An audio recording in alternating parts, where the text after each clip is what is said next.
Hey everyone. Before we begin the show today, we want to remind you that you can do something for us.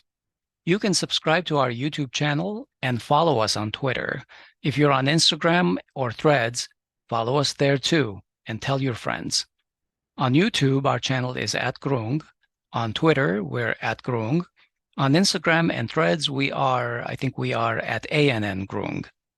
Our news feeds are available on Facebook in our Facebook group and also on our website at groong.org/news.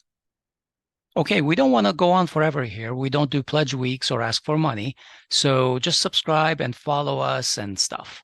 We'll make sure you can find our links in our show notes. So go there and click on Linktree. Here's our jingle.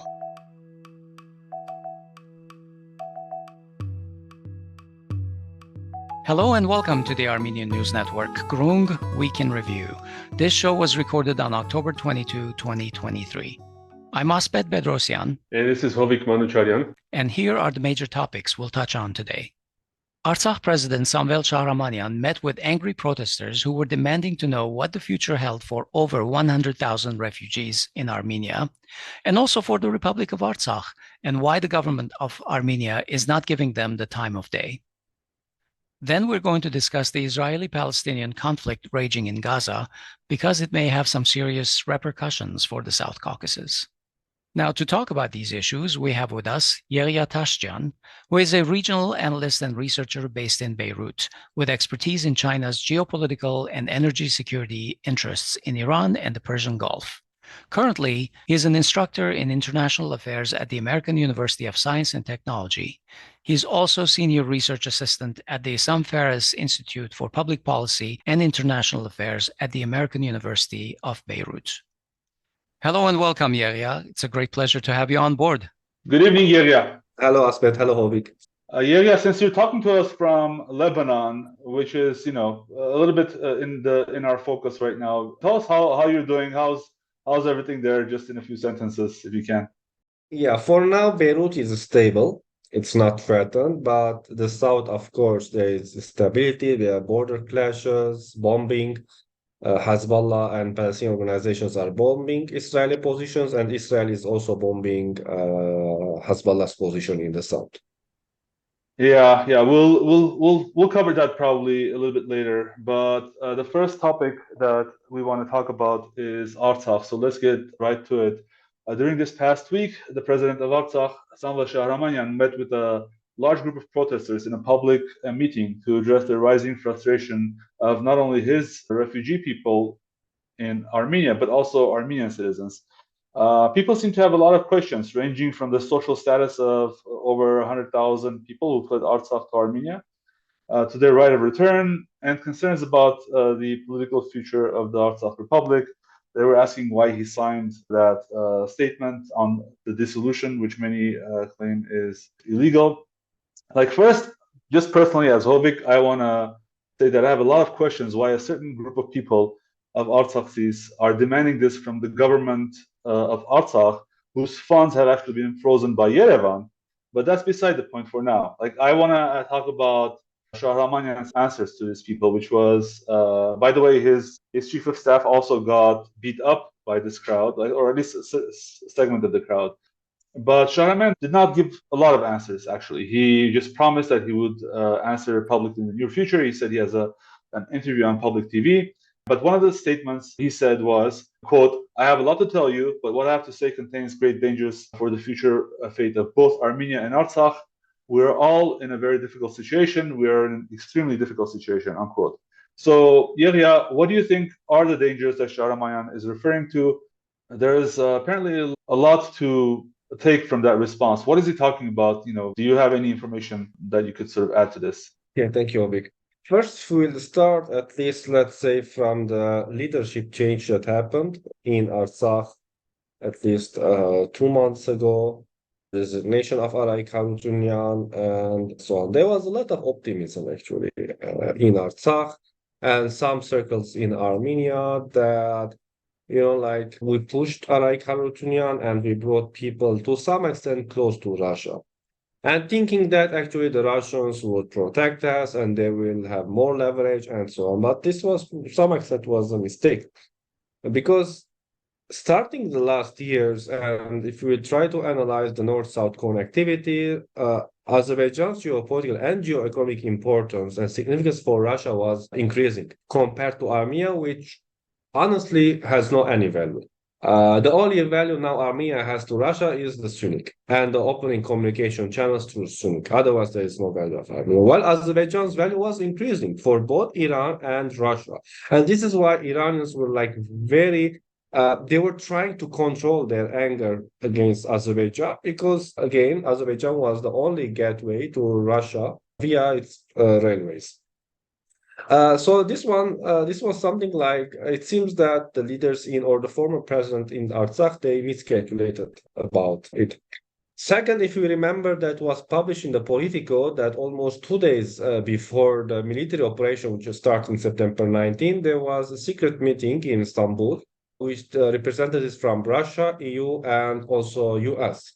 I think it was in Friday, and the second day already, the Russians announced that the Lachin corridor and the Agdam route were going to open. So this was a compromise victory to some extent between the Russians and also the authorities of Artsakh. So everyone thought that actually there was some optimism, and at least as winter is coming, the humanitarian crisis were going to be lifted. Yeah, and if you remember, there was also actually they did open the corridor for a short period for a few days. Yes. Yeah, from both sides, they were able to deliver some aid, much needed aid. Yeah, so it did seem that things were improving until, of course, September 9th. So my concern is that, and according to my information, that there was the discussion during the meeting didn't touch only the humanitarian issue, but also some political issues, mainly about the future of Armenians in Nagorno-Karabakh or Artsakh. And this is why the Azerbaijanis took a very fast decision to resolve the issue through military means. Otherwise, any consensus between the great powers, despite their rivalry, towards the Armenians of Nagorno-Karabakh was going to be a disaster on Aliyev. So everything, his accomplishment in 2020 would going to be reversed. And this was a red line for Azerbaijan.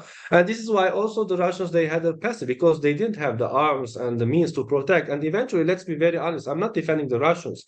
The Russians will never maybe be forgiven about their passivity in Nagorno-Karabakh. But also, what's the mandate of peacekeeping forces? We have peacekeeping mission in Lebanon, UNIFIL. The Israelis bomb UNIFIL, and the UNIFIL or the UN armies, they cannot repel because this is the mandate. Yeah, this is the mandate. We should be very, the mandate of the Russian peacekeeping forces is limited. They don't have enough tanks or anti-air defense system or even Panzer or whatever to repel. So either they were going also to die. The best solution for them was, unfortunately, to take a neutrality and see the Armenians being ethnically cleansed in their homeland. Now, maybe also the Russians were thinking that maybe in the future the Armenians will come back and so on. So this is also maybe up to the future negotiations. And this is maybe the Nagorno-Karabakh president is betting that let's not talk in detail what has happened because maybe there is 1% choice of Artsakh people or Armenians would return back.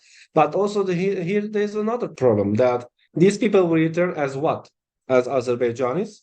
Aliyev already he raised the flag and he put the symbol on the presidential palace in Artsakh. And the Russians, they cannot guarantee the security and the safety of Armenians. We saw that. So there are a lot of problematic issues, and I think for now it's much better the president of Artsakh not to talk about this in detail because we have to see what will happen in the region in the coming maybe weeks. Yeah, one of the other questions that I want to ask is whether the Armenian government is stonewalling the leadership of Artsakh. It appears that Pashinyan has not met with Shahramanyan so far. Maybe do you think this is at the orders of Baku? But we also know that even Armenian public TV and all the Armenian pro-government media are heavily blaming Shahramanyan, who had 10 days as a leader of Artsakh, and they're heavily blaming him for what happened and for only surrendering after 1 day. So what can you tell us about the relationship between Pashinyan and Shahramanyan or the leadership of Artsakh? It was not surprising that when Samvel Babayan returned to Armenia, the next day he gave interview in Armenia's public TV. And what he said actually was contradictory to what happened. We don't know who is actually right. I mean, to be very honest, there are very contradictory things happened. Of course, we have to know the truth, and I'm not sure that if our generation will know the truth, as still we ask who handed the guards to the church, the Bolsheviks, the Arab, the others, like we don't know. So I hope that Artsakh's future will not also be something similar to what has happened in Kars in 1920. From also Pashinyan's perspective, when the Nagorno-Karabakh president, he dissolved or disbanded everything, so now he has no any value. So why Pashinyan will meet him? Also from this perspective. And maybe that he thinks that by meeting the president of Artsakh, so giving him legitimacy will also give another pretext to Baku to launch any attack against Armenia, though this is like not very justified action. But I think from the Yerevan perspective that, the leaders of Artsakh have no value for them, because when Pashinyan recognized that Artsakh is part of Azerbaijan, so it means that he doesn't anymore recognize the public institutions, the president, the parliament, everything. Yeah, you mentioned Samvel Babayan, and for our listeners, I want to highlight that Samvel Babayan is seen as the favorite leader of Artsakh, if there is any leader that is his favorite now.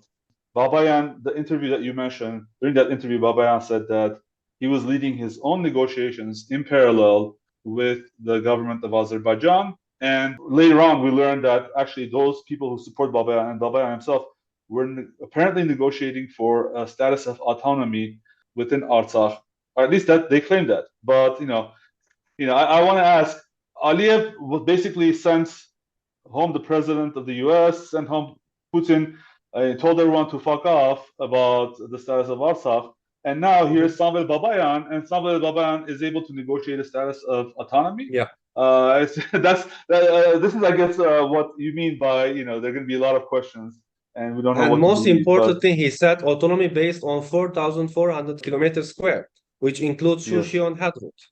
I mean, if I was Aliyev, am I crazy, to reverse everything and also discuss about the status of Shushi or Hadrut? It's gone.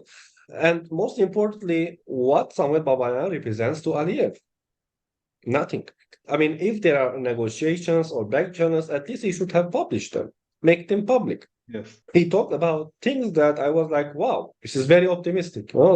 If there were any negotiations, I'm sure that Aliyev would have discussed with the authorities of Artsakh, and not Samvel Babayan, who doesn't have any major force on the ground.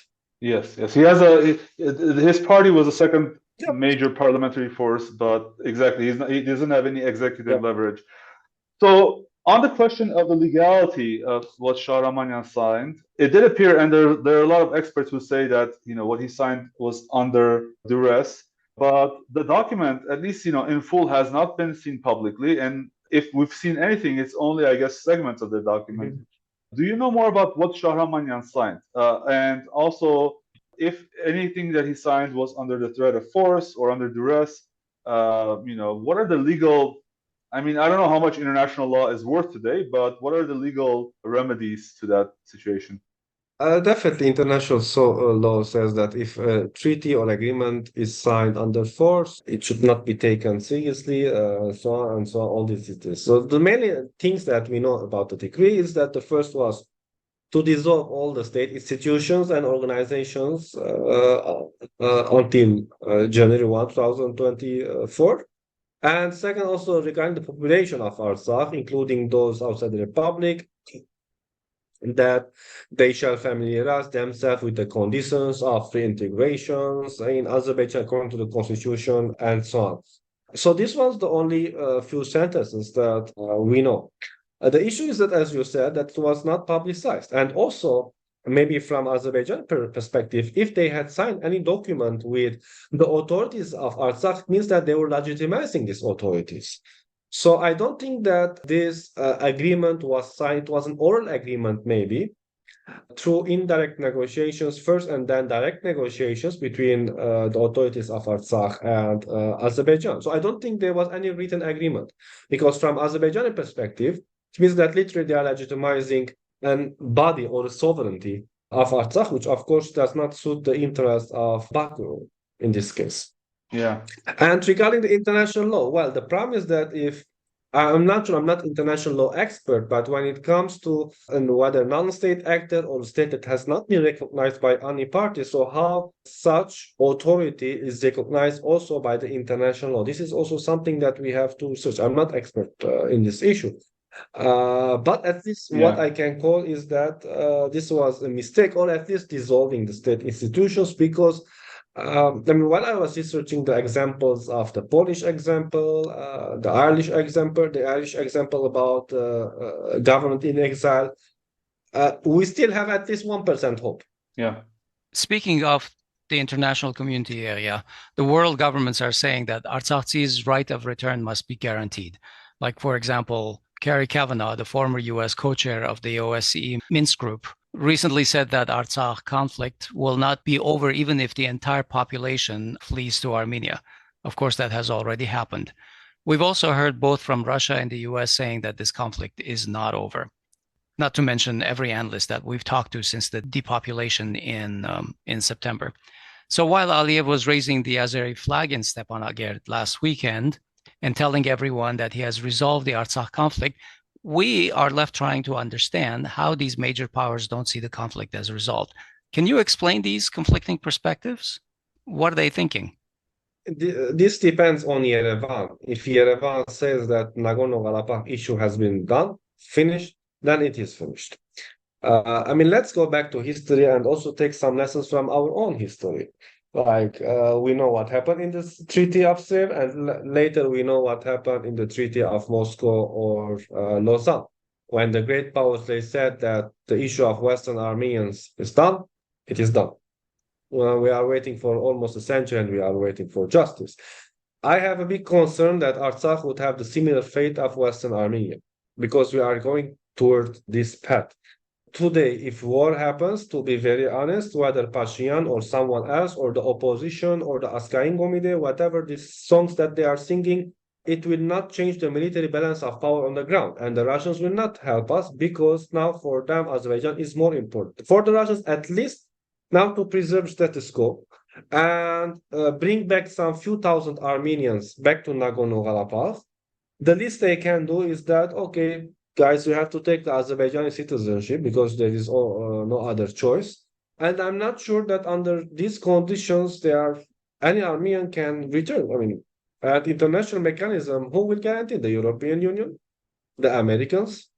If the Americans, Europeans, and the Russians, at least they can agree on something, maybe this will be something positive, but I don't see that.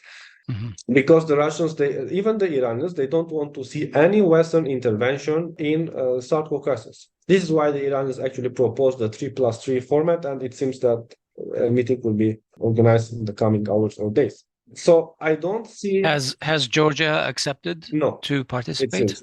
It seems no. At least according to my information.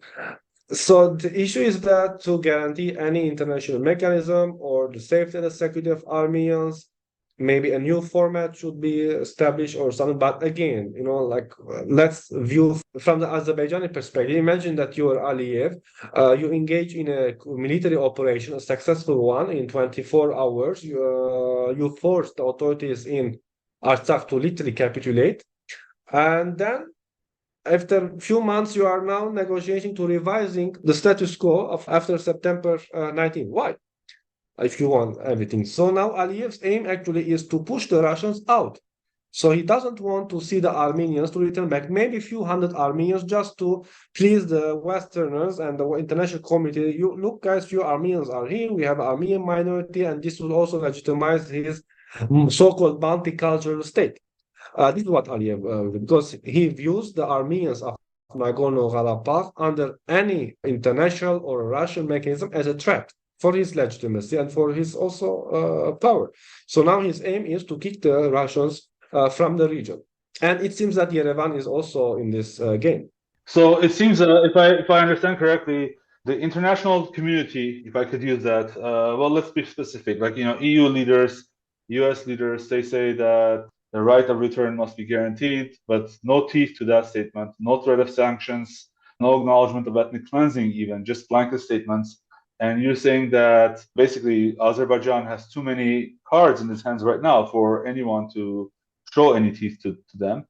And then Armenia is faced with the situation where if it does say that, we will stand up for the rights of Artsakhtsis, the conflict is not over. Let's say, Pashinyan even repeals his statement, which I find hard to believe. But if Armenia does anything that would support Artsakhtsis, does this mean that Azerbaijan would have carte blanche to attack Armenia? And does this not justify then Pashinyan loyalists who say that Pashinyan had no choice but to hand over Artsakh in order to prevent further war in Armenia? Yes, this was his position from the beginning. That look, guys, we did our best, and this was at least in 2020. Look, guys, we fought, we did our best, but we couldn't secure. We did the minimum, which was the trilateral statement of 2020, even though there were spaces in this trilateral statement that he could have navigated.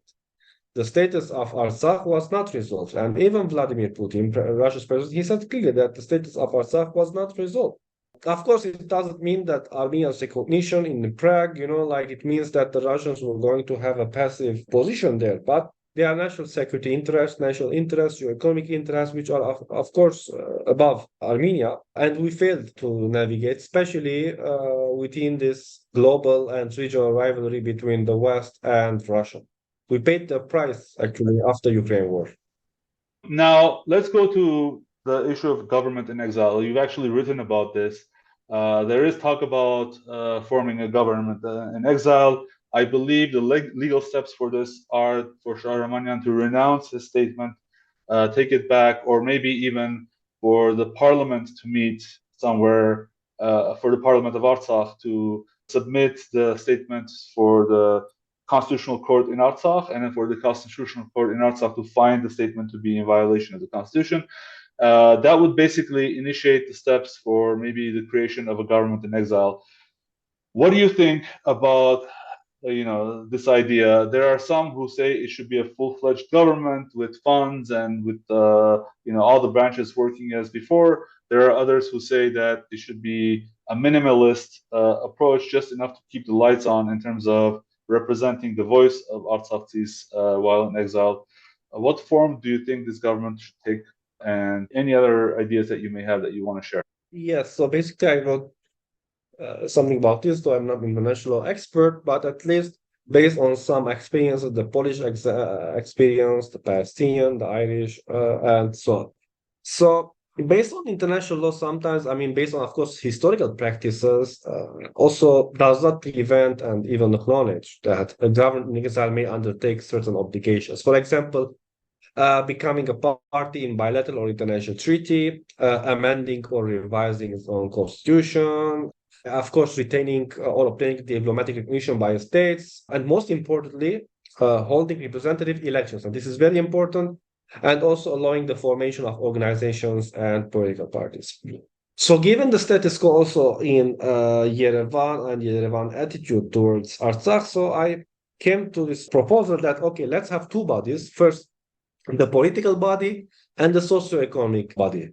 So first, basically, the parliament should still exist and not be dissolved, irrespective, for example, whether the president resigns and so on. So it can be also a parliamentary body based on the elections that are going or organized by the Armenians of Nagorno-Karabakh.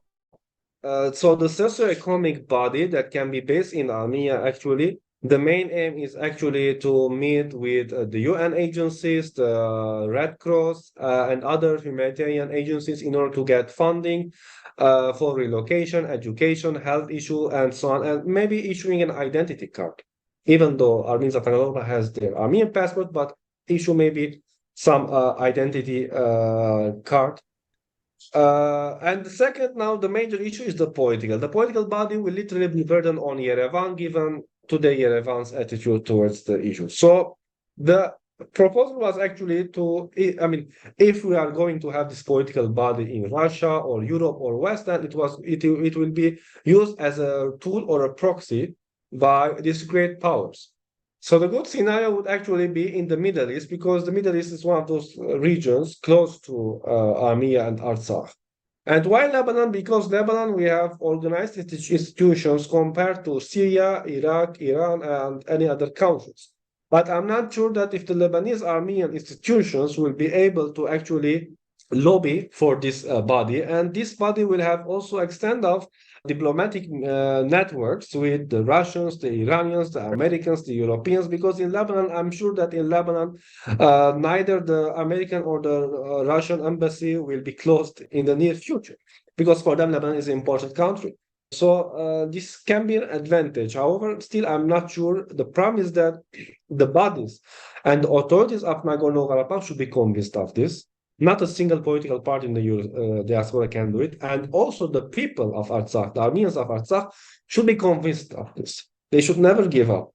Because we have a similar experience of the Polish exile government. They survived for 50 years, from 1939 to 1991. We have also other examples, and also let's not forget, even Azerbaijan had tried something like this. Even now they have an exile government in Ankara about the so-called Zankizur, Western Azerbaijan exile government. We had it before, for example, the Western Armenian exile government and so on. Yes, it failed and so on, but maybe I see this is the only hope, as at least to keep the institutions of Artsakh alive, and also to lobby for the safe of return of the Armenians, guaranteeing their rights and security. Because if all these institutions are dissolved, then we just close the page of Artsakh and we forget about it. We should not give any tear or cry if our churches, monasteries are being destroyed, because we just gave a legitimacy for the Azerbaijanis to do whatever they want in our homeland. Right. And so how certain are you that Armenian authorities would not allow this government to exist in Armenia? I say this because it pains me, of course, but I say this because at least most Artsakhtsis, most of the representative government is in Yerevan. So how would they get to Lebanon, for instance, in order to, would it require basically for them to travel to Lebanon to hold meetings? And how would the elections be organized if the I don't think they can be, because also it can be a political burden on Yerevan, and this can be a pretext by Azerbaijan to invade, arguing that, look, Yerevan is harboring terrorist leaders in Armenia. So my concern is that Yerevan would become another Iraqi Kurdistan. All right, let's turn our attention to the crisis in Israel and Gaza, because this has implications all the way to the South Caucasus. You wrote about this in your insightful article in the Armenian weekly Hayrenik, and we're linking to that article in our show notes, so please go and read that. It is a great article. The Palestinian cause has been a pivotal issue since the Second World War and a source of intractable problems, both regionally and in the Middle East, as well as globally, of course. In many ways, we Armenians see a lot of parallels in their cause with ours. But in the past few years, the Palestinian cause had all but disappeared from the agenda of the Middle East, and it wasn't until October 7, just 2 weeks ago, that it all spilled out in great violence and brutality. Thousands of civilians have died by now, and the sides are so deeply entrenched in war and dehumanization rhetoric. To me, at least, it just feels like we're on the verge of a terrible ethnic cleansing in Gaza. Can you talk a little bit about the causes for this recent ignition of all-out violence? What triggered this? There are, of course, a local and regional perspective or perception of this. First, from a local, Gaza was like a volcano that one day it was going to explode. These people, let's take the example of Artsakh, like almost 10 months, people were blockade and under blockade and so on. And I don't think they could have survived any few months. While for Gaza, it's like 4 years. They're under blockade. These people cannot go outside to take education. Healthcare is very down. Everything, unemployment almost more than 50%, poverty and so on. And it is also young people. Like I think the underage is like the average. I don't remember, but there was a statistic that's arguing that or mentioning that almost 30 or 40% of the population is below 18. Which was like a bomb, a demographic bomb. So from Hamas perspective, also, let's say Hamas, unlike Lebanon's Hezbollah, engages in a zero-sum game. Hezbollah has its local calculations, regional calculations, so it's very cautious. While for Hamas, like it was going to burn everything and all its cards, because either it should force Israel to negotiate or just burn everything. This is what Hamas has done. From Hamas perspective, also, this was a big shock. And it also showed that, we had in the Middle East and some other countries, we always had this imagination that the Israeli Invincible Army just failed. There was intelligence, security failure from Israeli perspective. I mean, what the drones and all these intelligence things that they're doing, while the Hamas fighters with motorcycles and parachutes, they just launched a huge scale attack on all fronts on Israel. So this has to be taken into consideration. Now, of course, Israel's reaction will be very harsh. And they are very honest in saying that we will try to push the people of Gaza outside the borders of Gaza. They can go to Sinai, to Egypt, until we finish off Hamas. It's not very easy to finish off Hamas because let's say that there are thousands of hundreds of tunnels. I mean, all Gaza is based on tunnels. So it will be a war of attrition and guerrilla war, which actually would take months and years. But one thing is clear, that Netanyahu went to a trap. This is the end of his political career, at least. Well, this is what I believe. He doesn't have any chance. He has to invade in order to save what is left of his career, but eventually he is going to resign because also there's the corruption cases against him and so forth. So this is the local. From the regional perspective also, I talk about, I think it was September 13 or 12 in the G20 summit in New Delhi. The Americans and the Indians also launched this India, Middle East, Europe corridor, which is basically economic corridor starting from Mumbai to UAE, Saudi Arabia, Jordan, and Israel. This also corridor was an alternative to the north-south and the middle corridor. So the Iranians and the Russians were not happy with this. And the Turks were very angry because Erdogan, he said it clearly that actually not a single corridor can bypass Turkey in the region. This one you are referring to IMEC? Yes. IMEC? So this is why actually it is the interest of these regional powers, Iran, Turkey plus Russia, to prolong the war and to destabilize Israel so that all this corridor would just fail. And also one more important from the Russian perspective, that the prolongation of war in Gaza or Israel, it means that this will distract the Western attention from Ukraine. And in the near future, maybe Russia would launch its own counteroffensive to Ukraine, as most of the Western countries now will send arms to Israel instead of Ukraine. All right, let's turn our attention back to the conflict, because all of the major South Caucasus powers, Russia, Iran, and Turkey, have issued warnings to Netanyahu to not invade or ethnically cleanse Gaza. Meanwhile, as we all know, Israel is Azerbaijan's key military partner, providing it with sophisticated weaponry that's being used against Armenia. Iran's foreign minister went to Syria and Lebanon last week as the conflict spread. What were Iran's main objectives for this visit? And also, what are Turkey's main objectives in this crisis? Because Turkey has serious military ties with Israel. So when Erdogan makes pro-Palestinian statements, to us, they sound hollow and mostly theater for Arab consumption.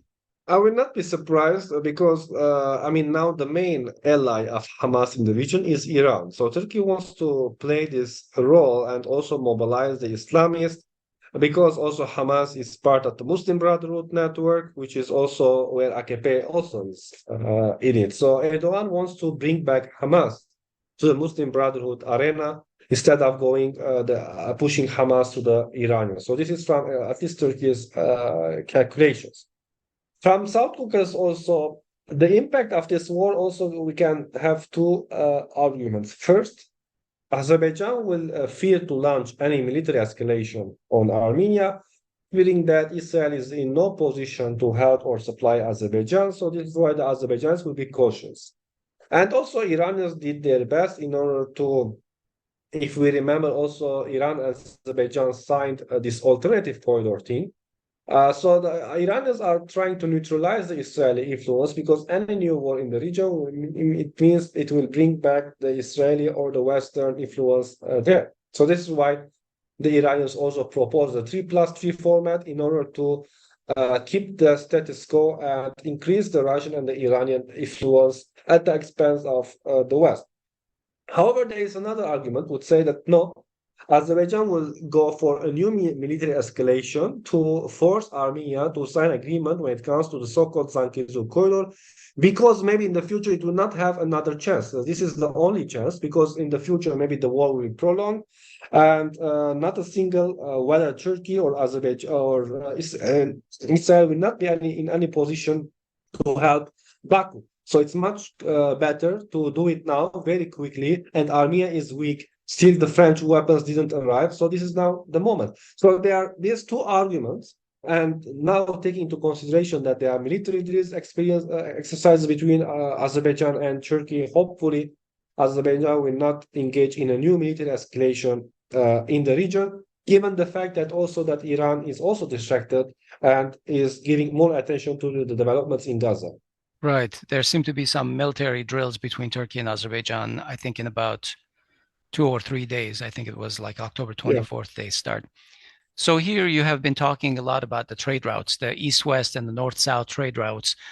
What are Russia's key concerns in this crisis? Because they're also the ones who are trying to control all of these trade routes, which converge on Syunik, which is basically Azerbaijan's so-called Zangezur corridor. Can you explain this convergence of interests right to the south of Armenia?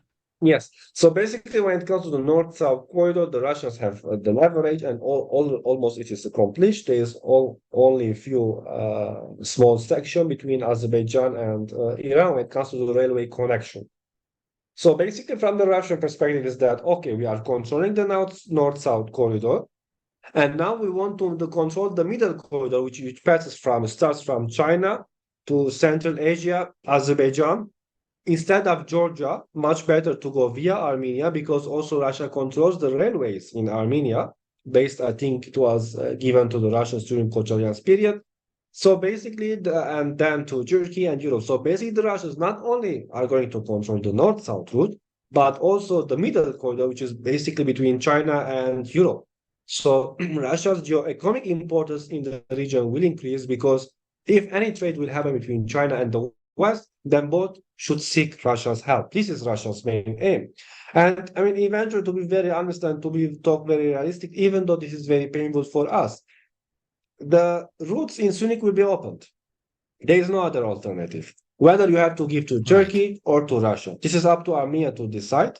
With Turkey, we know how it will end. With Russia, at least you can negotiate about the sovereignty of this route. The Russians are saying that we will guarantee its safety, and Armenia can also install checkpoints. The Russians are not using the term corridor. Yes, some Russian experts use the term corridor and so on, but the Russian officers are not saying. Even when I met with Zakharova in St. Petersburg, I asked about this question. She said, we never use the term corridor. It's not an extraterritorial corridor. It can be an economic corridor, but it is under the sovereignty of Armenia. However, the Russians will guard, because maybe from the Russian perspective, they are very concerned that in the future, Azerbaijan or Turkey would take control of it. So it's much better to be under the Russian. However, it is up to Armenia to be also proactive about this issue. The Russians are also concerned that maybe in the future, the Armenians will try to invite European observer troops or international peacekeeping forces to control over these trade routes. This will complicate things more. Yeghia, what control is really needed about this? I mean, is it just to guarantee that the roads remain open? Maybe to Russia to have a leverage on Azerbaijan in the future. Or even the Azeris are also talking about the security of their people and their goods passing through. So I'm not sure if there may be some kind of a special regime where these cars drive through and Azerbaijanis are, and the Russians basically allow them to go through. But Hovik, I consider those actually political and negotiation tactics on the part of Azerbaijan. But once trade routes are open, these international and global trade routes of INSTIC and IMEC, who is going to shut them down? I mean, there's going to be too much money for everybody in it, so that one party says, no, I'm not going to let this through anymore, because that'll stop their funding as well. This is also what the Russians are betting based on their Soviet, policy that they did, opening the communication channels and so on. So peace will happen because everyone will profit. Yeah. Yeghia, you talked a little bit about the dangers of a prolonged Israel-Gaza conflict for Armenia. Are there any opportunities as well? Yes, maybe the prolongation of the war and the status of a change of any balance of power in the region and increase of Iranian and the Russian influence in the region would also minimize the chance for Azerbaijan to engage in a unilateral war or escalation against Armenia, given the fact that Iran now can concentrate more on South Caucasus. Hovik, I think you mentioned to me a little bit earlier that Israeli shipments of armaments to Azerbaijan has not yet stopped. Definitely, the Israeli supplies have not stopped, and Israeli technology has been pivotal for Azerbaijani victory in the first war. So, yeah, there are different prisms to look at this, and the the threat of potential of Israel attacking Iran or using Azerbaijan for Iran should not be overlooked. But also, what I'm amazed at is that Georgia, we saw the letter that Saakashvili sent to Pashinyan as one failed leader to another. But I'm really impressed at the new Georgia, today's Georgia, because it has been able to keep balance despite the tensions increasing on both sides.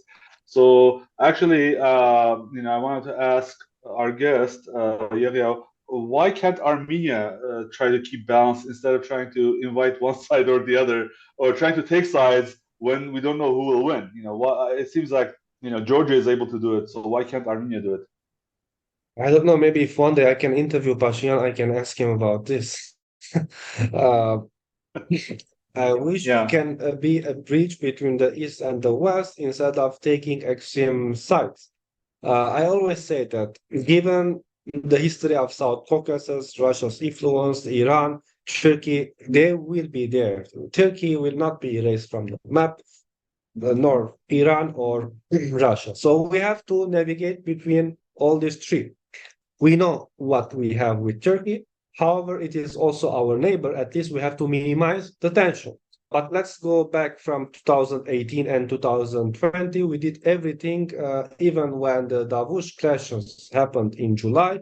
We tried to celebrate it in Satarabad as if this was a victory. And then we also, on a public level, we celebrated the 100th anniversary of the Treaty of Sèvres, which was as if declaring an open war against Turkey. I mean, on a party level, if it was an ARF, all the diaspora institutions, of course we can do this. But on a prime minister level, you cannot do it. I mean, yes, and a lot of people, some patriots and nationalists were very happy. Wow, look at our prime minister talking about the Sèvres. I was like, guys, this is like as if declaring war on a big regional country. You cannot do that. If there is a balance of power, you have to respect it, whether you like it or not. So navigating also between, I mean, if we go back before 2018, at least trying to assess Sir Sarkisyan's era, we can be critical to Sarkisyan. However, when it comes to foreign policy, he had the balance between China, Russia, EU. Yes, we remember what happened 2013 when he was trying to get closer to EU, and then Putin invited him and forced joining Eurasian Economic Union. Definitely, but he navigated. But actually, after 2020, we now shifting towards the West. But let's not forget what happened a few days ago. I think it was EU Parliament when Pashinyan literally openly criticized Russia. Why? I mean, if you're thinking that if you criticize Russia, the Europeans will going to arm you more, or they will clap you and give you smiley face that will save Armenia, then we are doomed. Yeah. And I know we are running out of time, but to answer Asbed's question, or to sort of maybe forward the question to Yeghia, the region seems to be heating up instead of cooling down, and Azerbaijan is for sure. I think many would argue, but I would bet that Azerbaijan is going to be on the side of the West, on the side of Israel, who is on the side of the West. Azerbaijan was basically groomed by Israel to be this bulwark against Iran. So when things heat up, and here is Azerbaijan in the middle of Russia and Iran, inimical to both sides because of its relationship to Israel, I think there's an opportunity for Armenia to take advantage of that. So why not try to prolong the balance? What do you think about that theory, Yeghia? Armenia can only take advantage when it has, let's say, a well-armed army and also a deterrent force. In this case, whether ballistic missiles or so on, something that you can use as a deterrent force. Now our arms or weapons, they are not deterrent force. It's for defensive purpose, not for offensive purpose. And also, like Azerbaijan being with the West, I think Aliyev, I don't know, I believe that he is a bit smarter and he would not take a huge risk. He's still cautious because if we try to analyze Aliyev's visit to Stepanakert from a psychological perspective, I was asking a psychologist actually. She gave me a very nice explanation that, like walking on Artsakh's flag and humiliating the Armenians as if he's not even believing that, like he reached this stage and he won the war. At least as if he is doubting. So he's not secure. Otherwise, like also we won the war in 1994 also, but we didn't do something like this, at least as much as I remember or see from the videos. But he was like threatening Armenia again and so on. If someone won the war and committed ethnic cleansing, he should like be, okay, we're done. Now we have to engage in peace. But he's still, with the military dress and so on. So he's very cautious. So I don't think that he will take a radical sides, given also Turkey's position, because Turkey also will be very cautious now between Erdogan's sentiments, the pro-Islamic or pan-Turkish sentiments, but at the same time, Turkey needs also Israel, especially when it comes to the gas deals in the Eastern Mediterranean. In the past few years, various Arab countries have been negotiating and signing bilateral agreements with Israel without even the mention of the Palestinian cause. For example, the Abraham Accord agreements by the UAE, Bahrain, Morocco, and more. But more importantly, the current so-called normalization negotiations between Saudi Arabia and Israel. Do you think that these various agreements that marginalize the Palestinian cause provide the context for the ongoing and current crisis? This is why I can say that the escalation in Gaza was diplomatic victory for Iran. Iran was every time arguing that any normalization with Israel without taking into consideration the account of the Palestinian cause was doomed to failure.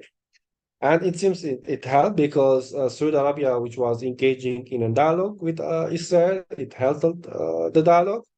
And there is also popular protests in Morocco, Jordan, and other countries denouncing the agreements and the peace plans or the economic agreements with Israel. I don't think that I would see similar protests in UAE or Bahrain or the Gulf countries because of the system, the political system there.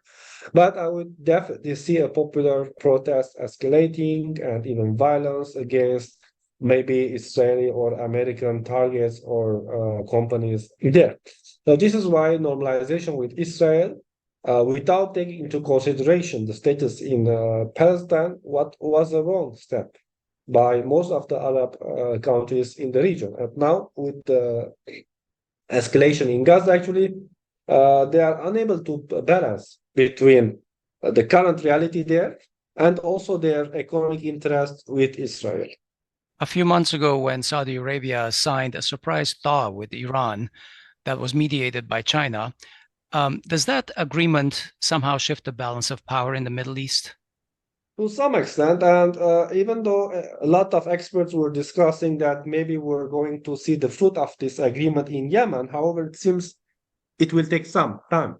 And given with the escalation in Gaza, so the Saudis now they are like stuck in between their deal, which have been signed with Iran. However, the positive thing is that there is a diplomatic coordination with the Iranian side regarding any future peace plan on Palestine. So when it comes to the conflict resolution in Palestine, now Iran is also a major player and the Arab countries cannot ignore that. They have to take into consideration the interest of Iran. And this agreement brokered by China actually legitimized Iran's interest in Palestine and also in the region. So this was again a diplomatic victory, I can say, from the Iranian side, and also to some also diplomatic victory for the Saudis because also it minimized the escalation with the Iranians, especially when it comes to Iran and Yemen, because these two regions were close and the border of Saudi Arabia, and Saudi Arabia had direct interest in both these countries. So as you mentioned earlier, Hamas has already achieved some of its objectives. The Palestinian cause is back on every Arab country's agenda in the Middle East. They've brought in their ally. Of course, thousands of civilians. Of course, that is a calamity. Yeah. They've also brought in Iran, their ally, into the picture. Saudi Arabia has paused negotiations with Israel, at least temporarily. And the Israeli aura of invincibility has been deeply tarnished. Does this provide any grounds for the Palestinian side to seek an end to the crisis at this point? I don't see any outcome because the question is that how far Israel will go with its land invasion to Gaza. If it's only a few kilometers, and then the Americans and the Arabs or regional countries will broke a peace deal or a ceasefire, then this is a complete defeat to Netanyahu. So this is why I said in the beginning that Netanyahu fell in the trap. He has to go forward. He doesn't have any chance. And literally cleanse. Well, I've been Yeah. Well, I've been very worried about Netanyahu's government's rhetoric, which has been very extreme, using the kind of language that precedes genocide. Yeah, yes. So they're in very deep at this point. Are they interested in seeking a way out at all? At least a face-saving way? Is there any chance of Netanyahu negotiating his way out? At least what I'm reading in Israeli newspapers, whether Jerusalem Post or Haaretz, no. Even Haaretz, which perceives as a liberal Israeli perspective of the progressive, it is critical to Netanyahu, but it's not giving any solution for the outcome. It's just criticizing Netanyahu, while Jerusalem Post is taking more balanced or more pro Netanyahu sometimes position. Also, the Americans don't want a regional war.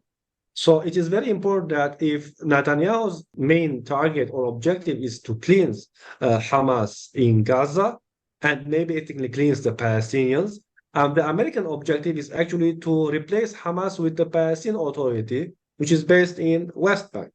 Yeah. And I think the Arabs would be okay with it, but the Iranians would definitely refuse. Okay. The Israeli-Gaza conflict has already spread to the borders of Israel and Lebanon, as well as Syria. There are reported Israeli air raids on Damascus, Aleppo, and also into South Lebanon. Tell us a little bit how the crisis is affecting you and how the Armenian community regionally is being affected at present. Of course, there's a concern because if escalation, from Hezbollah's perspective, or let's say that if, why Hezbollah intervened in Syria in 2013? Because from its perspective, there was an axis of resistance composed of Iran, Syria, Hamas, Hezbollah, and other pro-Iranian militias. So if Assad's regime or Bashar Assad's government or regime was going to fall apart in Syria, there was going to happen a gap or vacuum between this network of alliance, and Hezbollah was going to be isolated in the region. So this is why Hezbollah intervened, to save its ally. So if Hezbollah will realize that actually Hamas will be also in trouble and literally there will be existential threat to Hamas, that it has to intervene. There is no other choice. And by intervening in this war, it will be a regional war. Maybe also Hamas is betting that a regional war would save its position if there will be an immense threat and clear defeat in Gaza. So it depends also if Israel will go until the end, invade Gaza and literally occupy it, then it seems that Hezbollah also will intervene in this conflict. Now, of course, Netanyahu today said it very clearly. He threatened Lebanon. He said that any war or involvement of Hezbollah in this war, it means that Israel will not just hold the Lebanese government accountable, but also will bomb Lebanon. This means that he will not, or Netanyahu or the Israeli army will not only bomb Hezbollah's position, but also will bomb key infrastructures located in Beirut or around. From the Armenian community perspective, also this is a threat for us because we tried to rebuild after the Beirut port explosion, the financial crisis, even though we are still facing a lot of financial dangers or problems, as all Lebanese are facing. Now, the war is not a solution. It will literally make everything, our life, difficult, and maybe will trigger another wave of immigration. Mm-hmm. Yeah, that's what I'm concerned about. Does Lebanon have the army to protect its borders or its citizens in the case of a major flare-up between Israel and Lebanon? I don't think so. All right. I'm going to leave it there for today. So time to ask each of you if there's something on your mind for the past week or so that you would like to share. Hovik, do you have any thoughts to share? Just that Pashinyan's speech in the Parliamentary Assembly of the Council of Europe, it was pretty grotesque in terms of I think he mentioned in 44 minutes, he mentioned the word democracy about 22 times, while there are tens of political prisoners in Yerevan, while during his regime he has been implementing some of the stringent curtailment of liberties. And what we saw was these European bureaucrats with blank faces just clapping like they did for Saakashvili or maybe even for Zelensky. That's the only analogy I could make. And with each clap, I could feel more threat to Armenia because I don't think these people really understand or care about democracy in Armenia, but they will, by their sort of claps and by their further supporting Pashinyan, they will put Armenia in more danger, and they don't have an interest in defending Armenia in reality. All right. Yeghia, any thoughts you'd like to share? There was a book signing at IFI AUB. It's the book called All She Lost, written by journalist Talal Mawad. So basically, I mean, I start reading a few pages. Is about she interviewed a woman, Lebanese and non-Lebanese woman, who suffered or were traumatized by the Beirut port explosion. And the book talks about resilience, trauma, everything. And now what is going on, I mean, like in Gaza and what has happened in Artsakh. So I start to thinking that being a Lebanese Armenian is like a double traumatized identity. And this was also before Artsakh, like Armenian genocide and war, and now again repeating. So maybe one day I have to write a book about this double trauma that my community is experiencing, maybe. I look forward to that. Yeah. All right. Let's leave it there for today. Thank you so much for joining us. I appreciate your time. Thank you. Thank you. That's our show this week. We hope you found it useful. Please follow us on social media. We'll talk to you next week.